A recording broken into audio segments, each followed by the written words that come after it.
tassa bhagavato arahato sama sambuddhassa.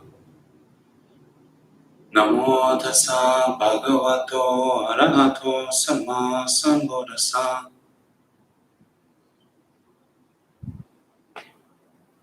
Namo tassa bhagavato arahato sama sambuddhassa.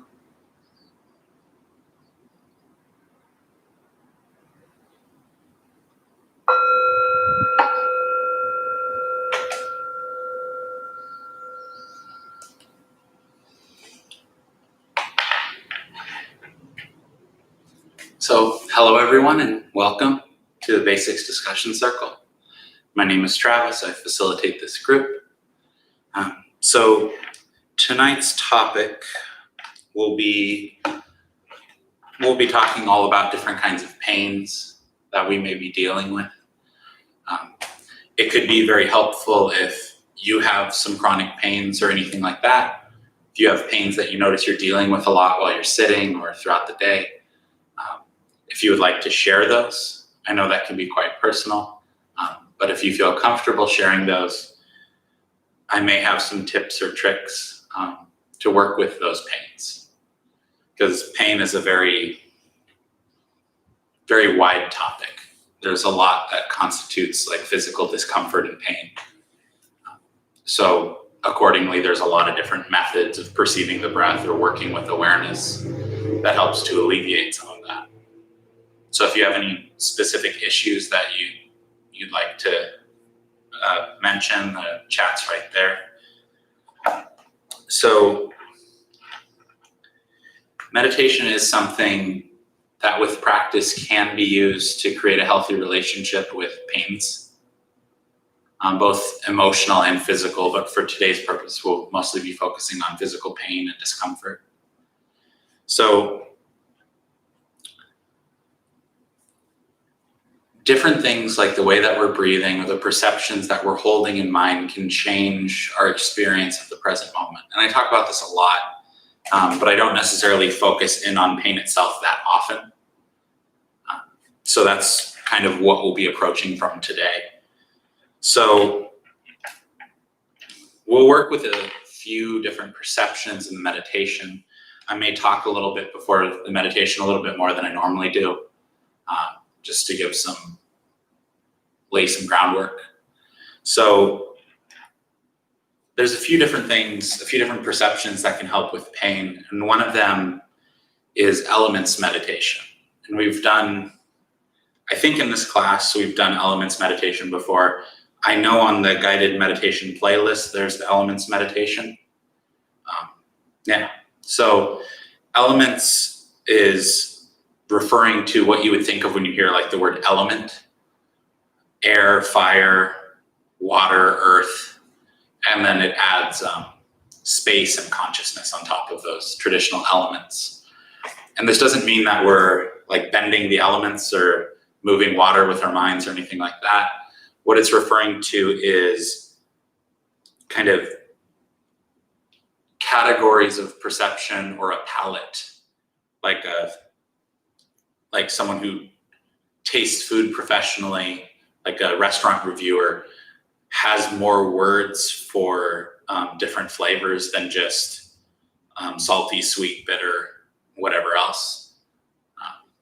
So in the same way, this is kind of this palette of meditation is these elements.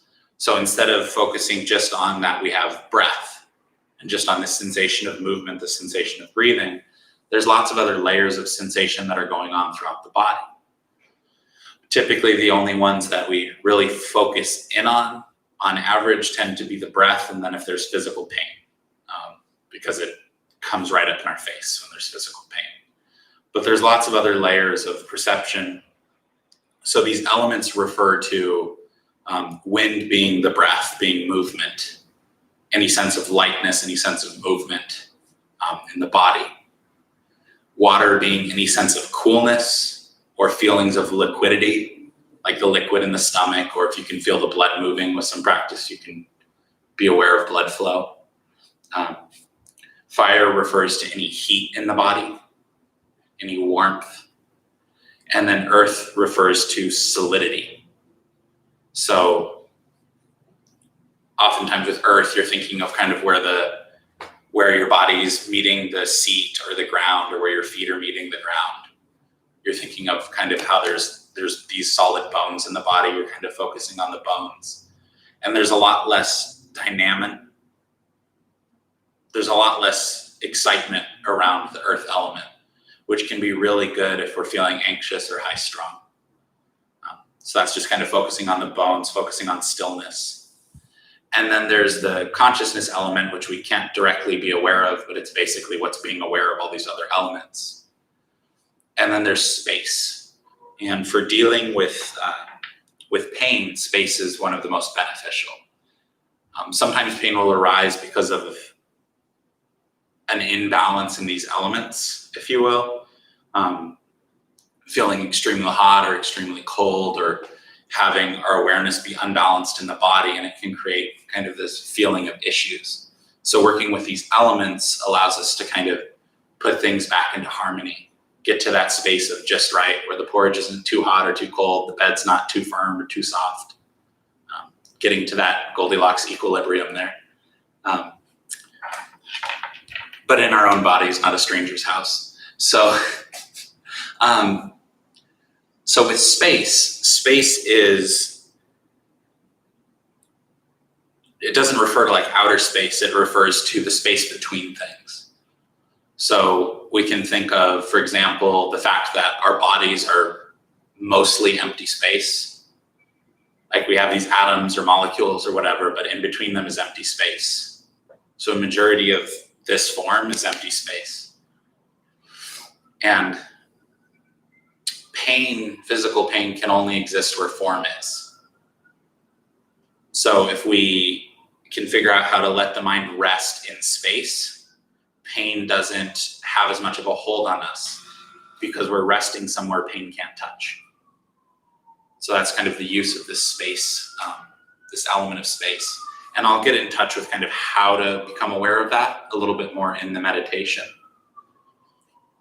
And then the other aspects, the other ingredients of the present moment, such as these elements or ingredients of sensation.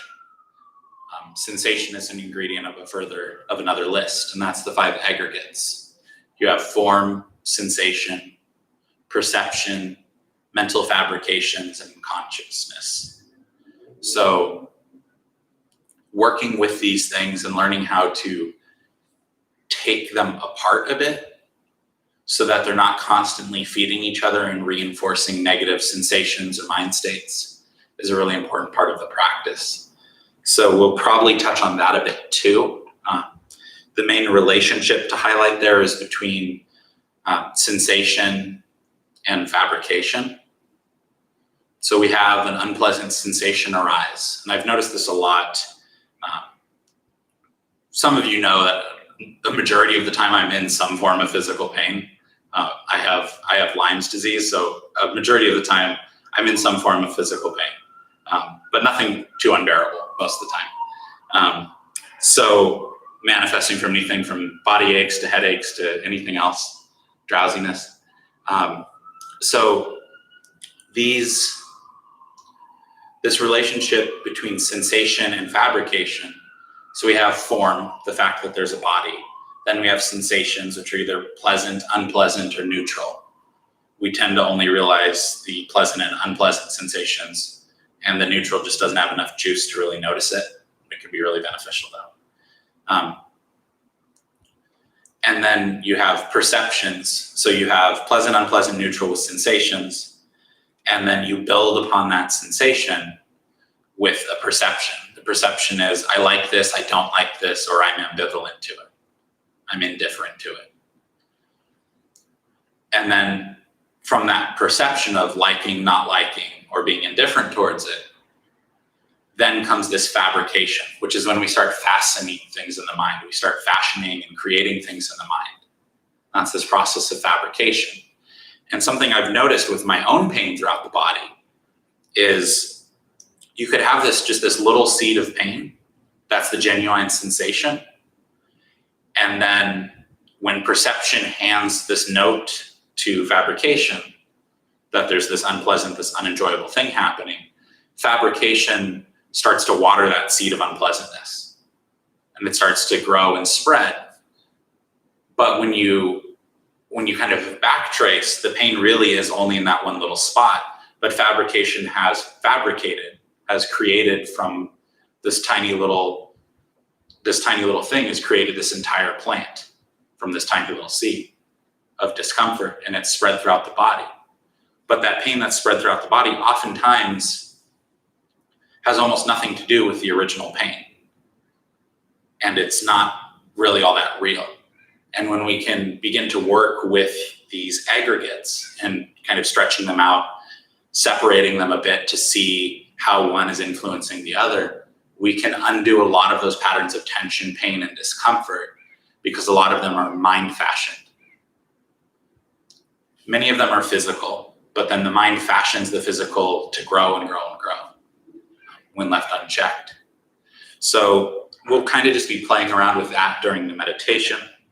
I think that's it for now. So we'll get started.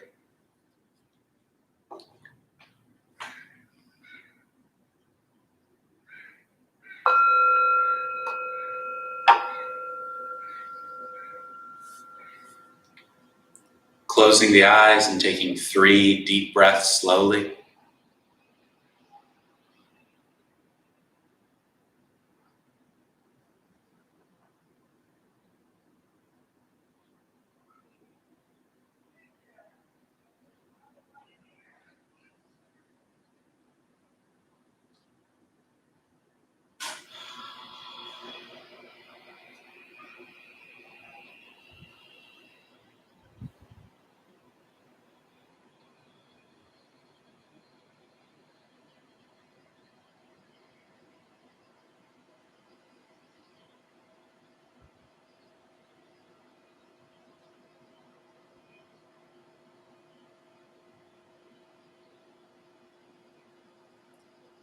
Noticing if deep breathing feels good for the body. And if it does, you can keep on breathing in this way. If it doesn't, you can switch things up. Maybe even deeper still or more shallow. In long and out short, or in short and out long. Maybe heavier or lighter. Just taking a minute with the breath to discover on your own what feels best in this moment.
Once you've found a comfortable rhythm of breath, you can just maintain it.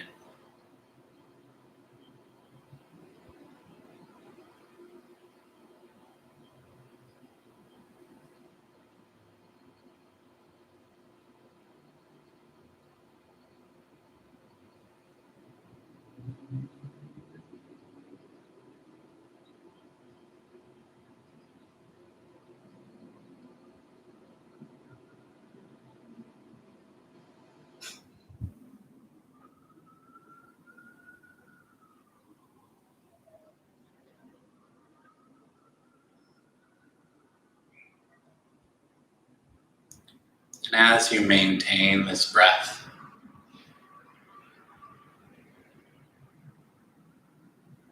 you can use your imagination to allow it to spread through the body, to fill the body.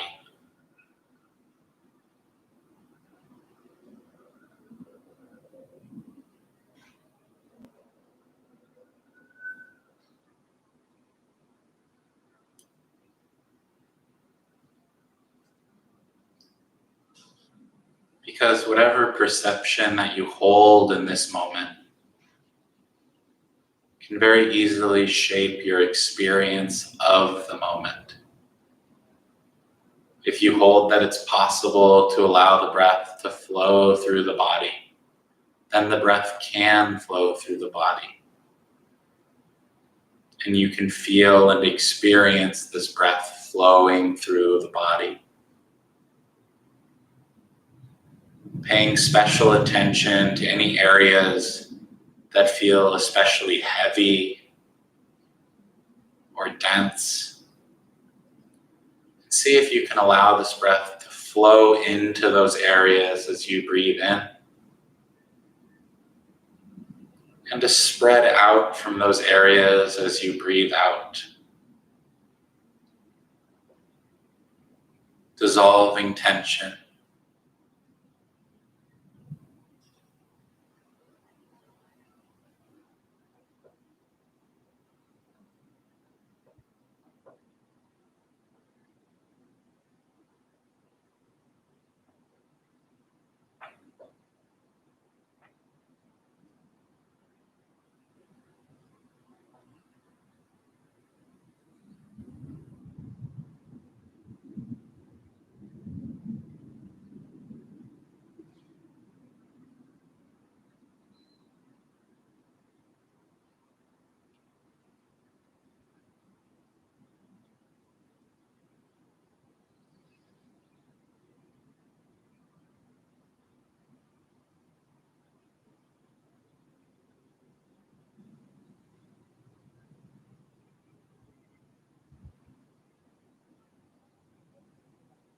Just using this breath, this air element, to massage the body, to loosen tension.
If if you notice any areas of the body that are in pain, or pain starts to arise anywhere,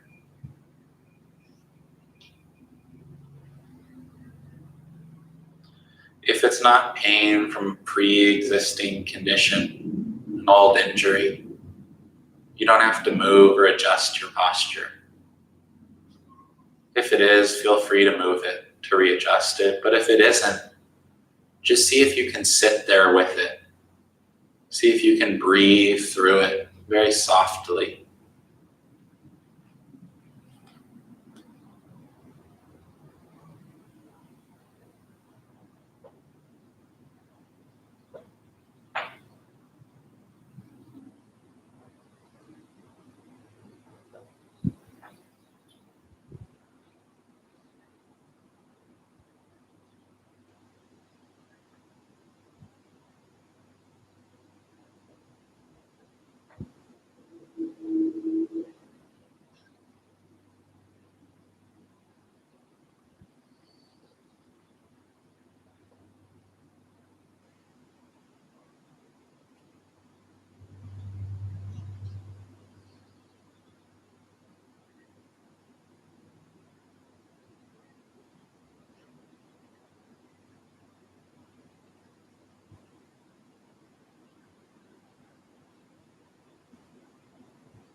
If this lightning, this wind element feels good, you can keep maintaining this perception and letting the breath flow throughout the body,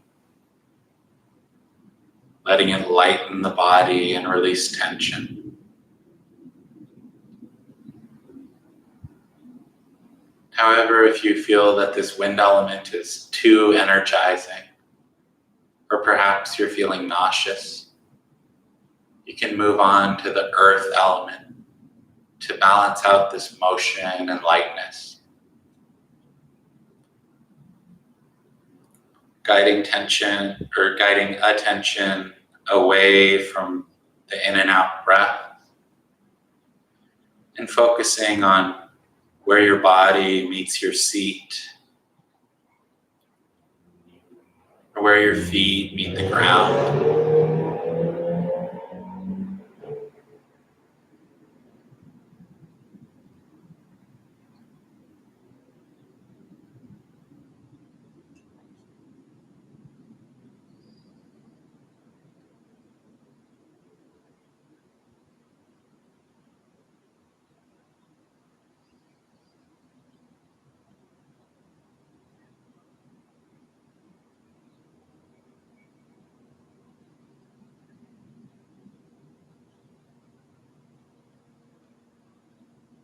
And from that solid foundation, you can allow your awareness to gently rise up through the bones.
Imagining that you can relax even the bones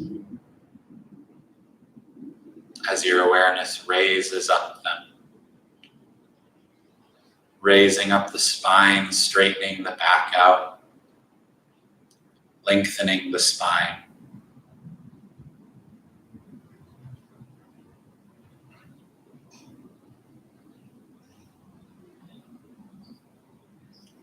Just continuing to spread this awareness, or hold the perception that you can spread awareness through the bones of the body.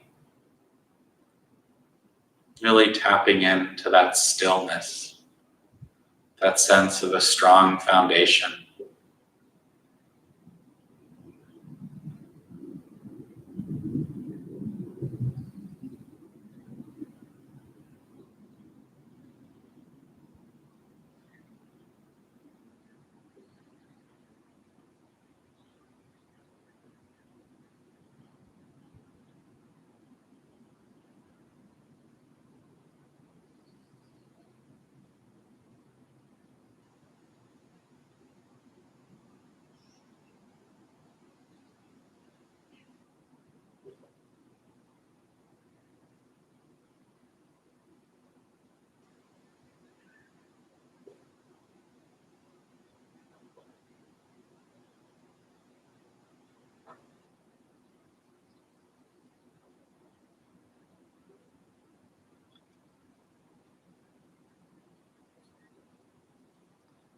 All the way down the arm bones, out to the tips of the fingers.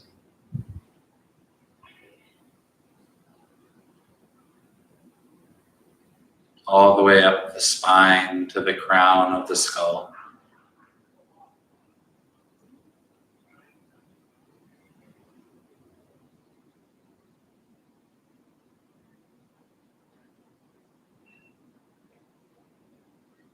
Unmoved and at ease.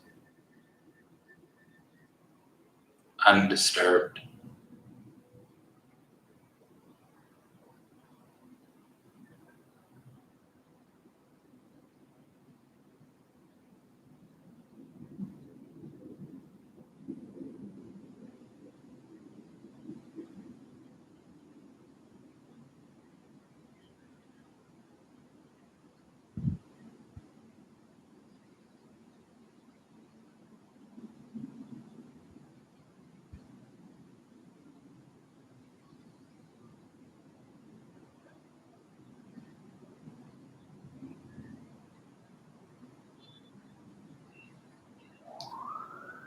Moving your attention,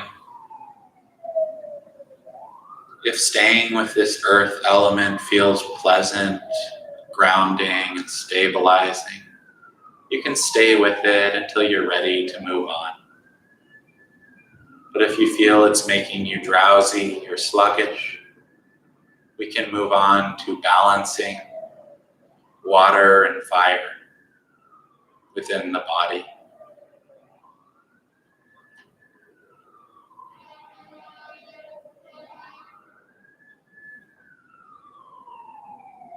We can do this by returning to the breath.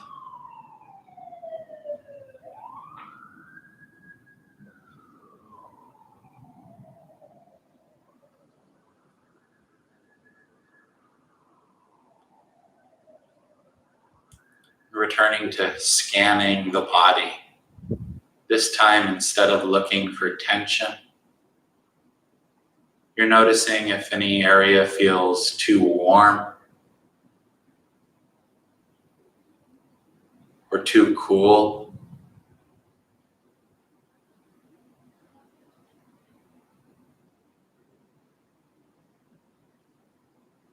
And just going through the body and trying to balance things out. If you want, you can imagine the warmth as a ball of sunlight or perhaps fire that moves as you breathe. So you can work it through to parts of the body that may be cold. And the same with the water element. You can imagine it as ice or a snowy wind. And work that from parts of the body that feel cool to spread it throughout the body. Just playing with this balance of temperature to see what feels best for you. To find equilibrium.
And once you've found your ideal climate,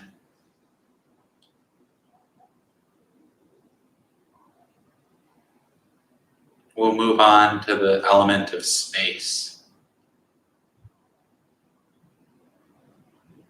And oftentimes, working with the other elements may not always help to ease the pain that we're experiencing, especially if it's particularly intense. And when that happens, we can default to space. And we'll do that by returning to the breath.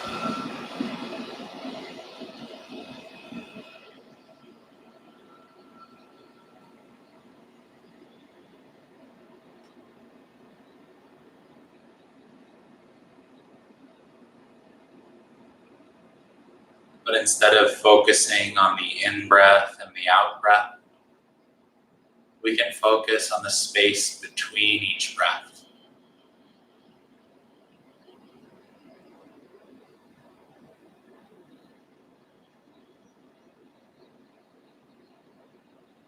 Where if the in-breath could be thought of rising and the out-breath falling, the in-between breath can be thought of as radiating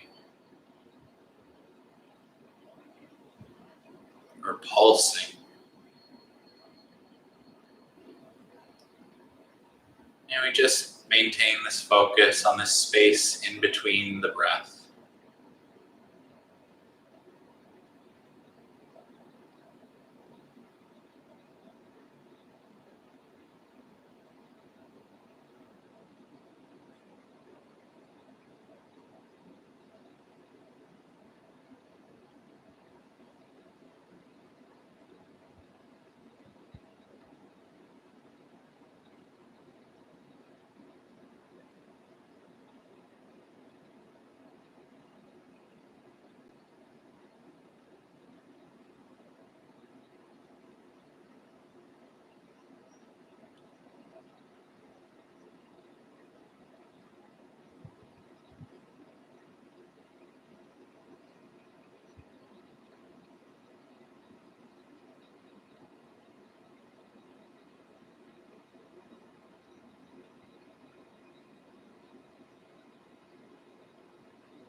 You may notice as you focus here that this space not only exists in between each breath, but it exists underneath each breath. It's just most noticeable in between.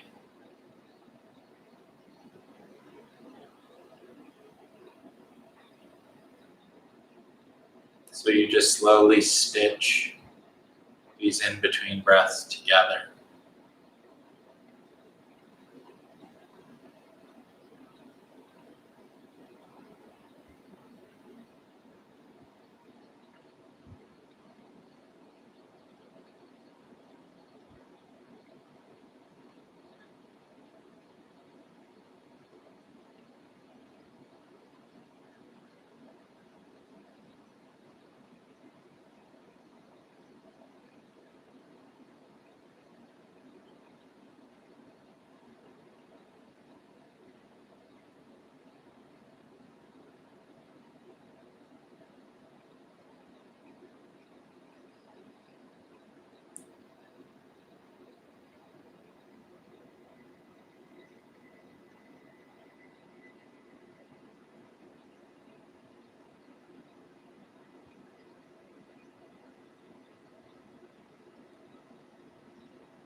And as you maintain this breath, you can hold the perception of the body being much like a screen door, appearing solid but being mostly empty space. So this in-between breath has no boundaries or barriers. It can flow through the body just as if it were air.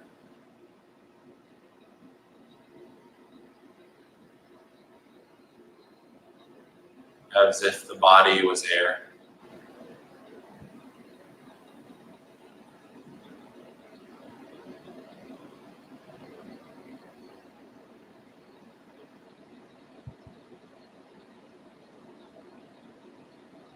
perhaps even noticing the surface of the skin and allowing awareness to expand beyond the surface of the skin.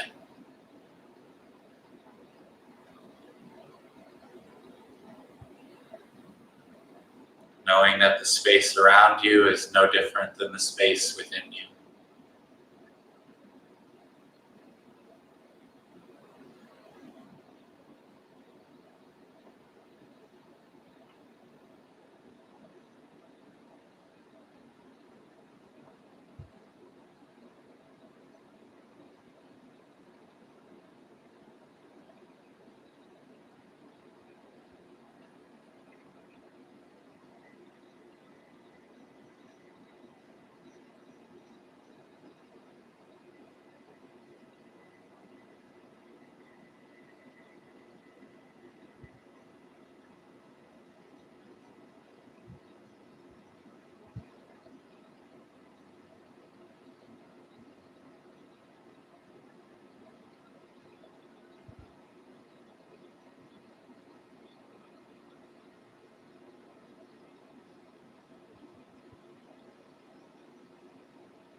Now, before you leave the meditation, take a few moments to draw your awareness back to where your body meets the chair,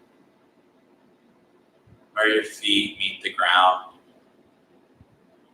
Just gently returning to this moment, to the form of the body rather than the space.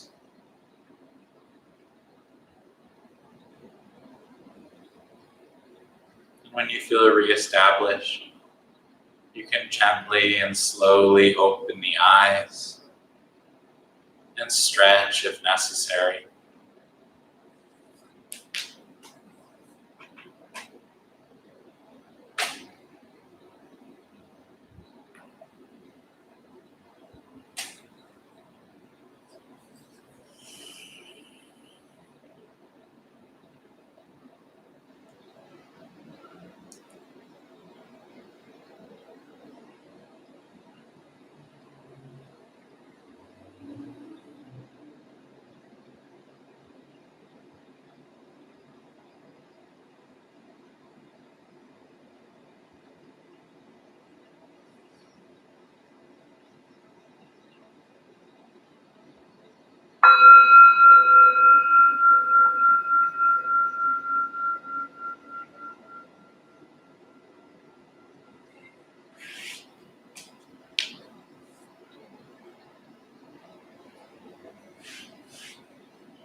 So if anyone would like to share how that experience of meditation was for them, I'd love to hear it. I'm always curious to know, because I never quite lead the meditation the same way each time I do one of these kind of different meditations.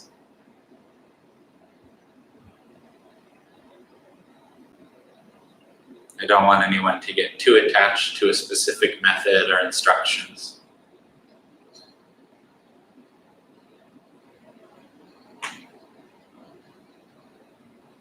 Rather, I should say a specific execution of a method.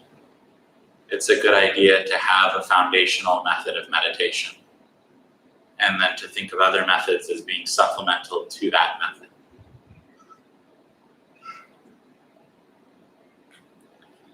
This one today was kind of a mix of two styles of meditation that I've led before.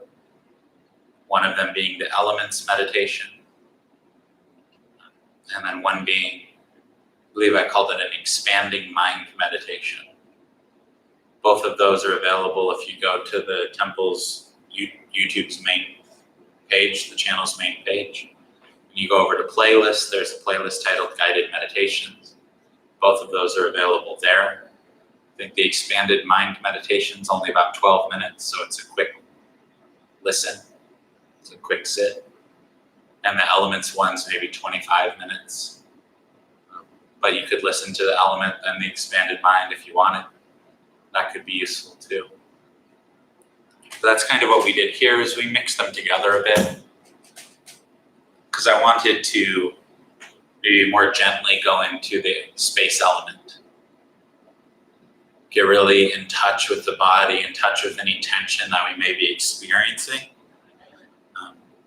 Because with the expanded mind meditation, that's kind of, it's useful in a lot of ways. It's a method that I've kind of come to through experimentation. I'm always talking about how important it is to experiment with this practice, to be ingenious, have a sense of ingenuity with this practice, learning to shift our perceptions and the way that we work with the breath, to notice if we can make it more efficient, more directly to the point. So this experimentation is really important. There's a style or a method of meditation. This expanded mind kind of is based on Shinto practice, based on the little bit that I've read about Shinto practice, and then mixed with this Buddhist practice. And Shintoism, for those of you who don't know, is it's the indigenous religion of Japan. It's kind of like nature-based shamanism. And the intention of that expanding mind type of meditation is kind of this unity with nature, this kind of suffusing or diffusing the body into nature, where there's no distinction between your body and the nature around you. It's a really wonderful meditation to do when you're on a hike, if you can stop somewhere in nature and do it, letting the sounds and the environment kind of expand you along with it. Because any kind of pain that we may be experiencing, it's not as intense if our perception of ourself is a little bigger.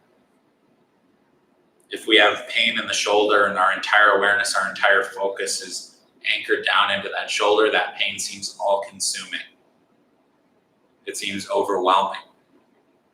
But if we have pain in the shoulder, but we're the entire room that we're in, that pain seems pretty small.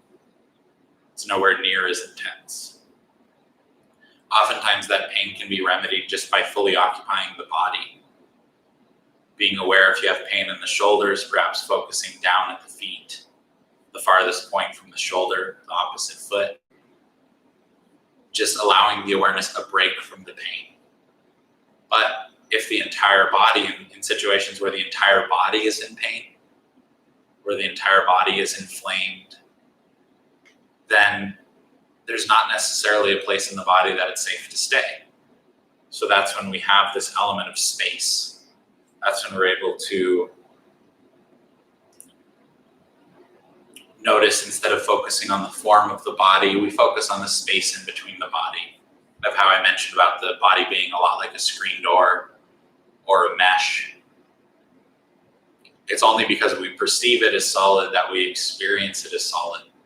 If we were to firmly hold the perception that this body is mostly empty space, and we allow the mind to expand, we still have sensation, but the shape of the body tends to drop away, and we're left with sensation and awareness. And it's a lot easier to deal with pain when there's not all of this physical tension around it, closing it in. When we can rest in this space, this pain can kind of dissolve into the space along with us. So that's kind of the general intention of this style of meditation. It's kind of this elements meditation, this expanding mind. The elements, it's good to work with and it's good to notice because we can't spend all our time in space. When we spend all our time in space, we're very spaced out. But with these other elements, we can learn to balance the physical form.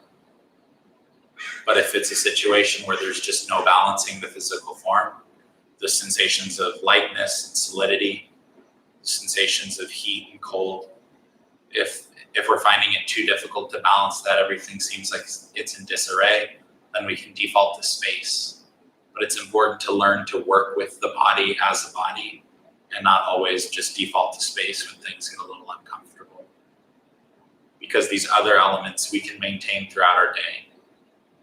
If we're feeling overheated or lightheaded, we can introduce some water or some earth elements. We can focus on the solidity or the coolness, things like that.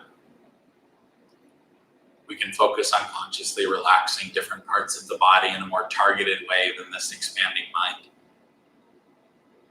And that develops skill around unpleasant sensations. So I think I'll stop there, and if anyone has any questions or anything like that, I'd be happy to answer them. Roberto shared that I asked in the beginning of class if anyone would like to share any persistent pains that we have, persistent discomforts that we have, because I might have a tip or a trick for it, since I've experienced lots of different kinds of physical discomfort. So Roberto shared, today there are 2 knots in my lower back that have kindly drowned out all my other common aches and pains. It's a good way of looking at it. So anytime that, especially with something like a knotted muscle, that really targeted, well, first let me ask you, did you notice any relief from that pain, from that tension doing this meditation? I'm really curious. But so anytime we have these kind of knots, this kind of tension, a targeted investigation into it is really helpful.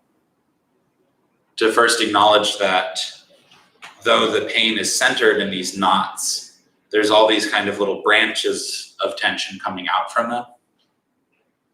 And I found it pretty helpful in my awareness to kind of use the awareness like a knife, cutting off those branches of tension.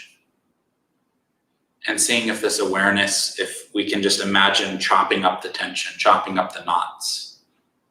We can imagine the awareness with the breath as a knife that chops it up. And see if that allows that tension to dissolve. It's just kind of using visualization, a mental image, to inform the body what you would like it to do.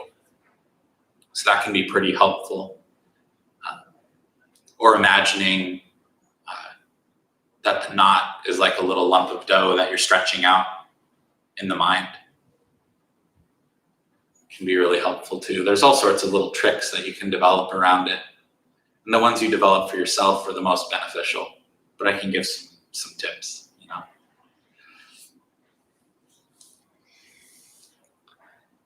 Maxwell said he notices that he fabricates seeds of discomfort when watching Star Trek Voyager with his family because he's kind of indifferent to that show, but that's all right. It's really, that was something, especially when I was starting my practice, but even now, it's something that I love to watch is when I'm watching any kind of show, whether I'm indifferent about it or I'm really invested in it, to notice, because shows are designed to create tension. They're designed to create suspense, tension, worry, anxiety, so that you have to tune back in and watch more of them. If they just calmed you out, relaxed you out, you might not tune in as much. Except for those of you that still come to this class every week. But so it's interesting when watching a show to notice when something suspenseful happens, to kind of prevent yourself from getting completely absorbed into the show by checking in with the body. How's my forehead? How's my shoulders? Oh man, I was getting overly invested in that. And it may seem like maybe it would make you enjoy the show less, but it doesn't really change the enjoyability of the show. But what it does do is remove any kind of tension that the show builds up. Like if we watch something suspenseful before bed, our mind might be racing about the plot, and it might be difficult to sleep. That's because we got so absorbed into it. We didn't maintain any anchor within the body. We were completely within the screen. And anytime that we're completely within a screen, even this class right now, if you're listening to me and you're tensing up because you've stopped focusing on the body, stop listening and start focusing on the body. Because anytime you're fully invested in a screen, you're not really within the experience of the moment.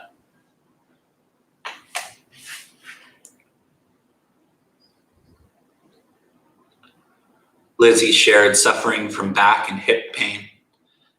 For myself, for general back pain, in addition to, of course, like using a foam roller or whatever it may be, but that imagining the breath going up and down the spine as opposed to in and out of the lungs. And as it goes up and down the spine, I imagine that it's kind of like stretching the spine out, lengthening the spine. I found that to be really helpful because I have chronic back pain. So that's definitely something I work with. Doesn't always work, but it almost always at least reduces the pain, if not eliminated.